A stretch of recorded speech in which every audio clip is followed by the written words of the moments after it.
Welcome nylon fans. Here today to show you what these are and how to use the Airetic rosin materials that we are currently selling in our store. So this is the one that we've actually been selling for a little while. This is the tin grip finger loop rosin. It's a small metal tin that is full of our in-house made rosin material.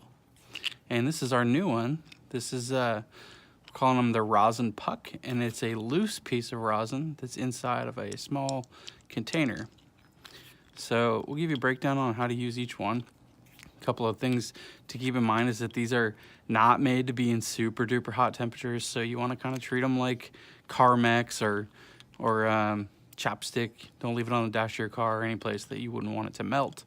But that's why they're in these neat little containers, so that if you do happen to do so, it's not the end of the world. Another thing about the puck to keep in mind is that these are non-edible and they are a small part, so we're going to say that if that's a choking hazard, and keep it out of the hands of children under 12 years old. We don't want anybody getting hurt. Keep your little ones safe.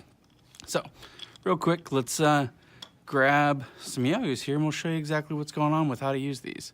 So the idea is basically this, is that on a nylon string, anybody's nylon string, not just Airetic stuff, you can potentially have, because they're so slippery, you can potentially have a little bit of slip. Everything works great going this direction, but when you do some slack tricks, sometimes you'll get a little bit of slip going around the other way, right?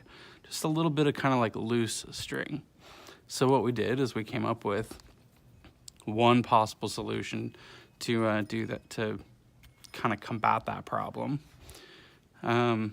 Which you could also use different loops. There's different knots you could use. By no means is any of these rosin products the end-all be-all. What we're saying is the exact answer. There are lots of ways to skin that cat. We're just trying to give you an option that we actually kind of like using. If you have something else that works better for you, then by all means do that. So this is the tin grip, and all we're gonna do is put it on top here, pin it down with our thumb, kind of pull it through. And I know it seems like we're not using hardly anything. We're barely even scratching the surface of what's going on here, but that's all it takes, believe it or not. These tins of grip will last an amazing long time.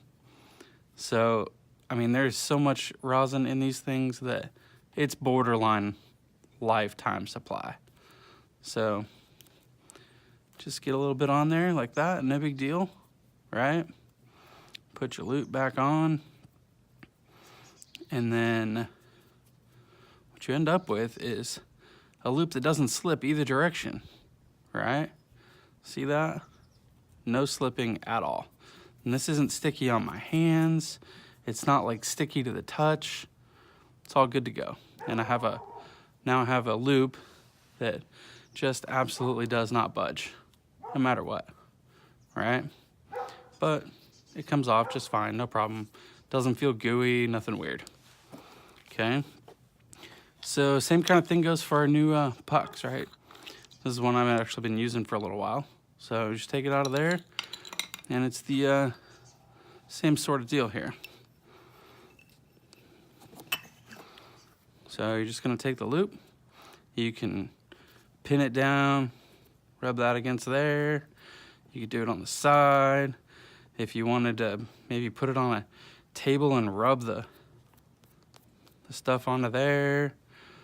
And if you really want to lock that sucker in, put a little bit on the bottom side of it, like below the knot right here, like this, so that when the loop comes around, the two kind of rosined pieces touch each other, and it will go absolutely nowhere at all. So just close that sucker back up, put it back in there. The rosin's also super durable, so if you drop that thing on concrete floor or tabletop or whatever, it's not gonna shatter, it's not gonna break. You got nothing to worry about. So again, here we are, got the rosin on here, and this thing is going nowhere. There you go, that's it. Pretty easy stuff. Anyway, if rosin's something you're into, hopefully you dig our version of it, and that'll work for you.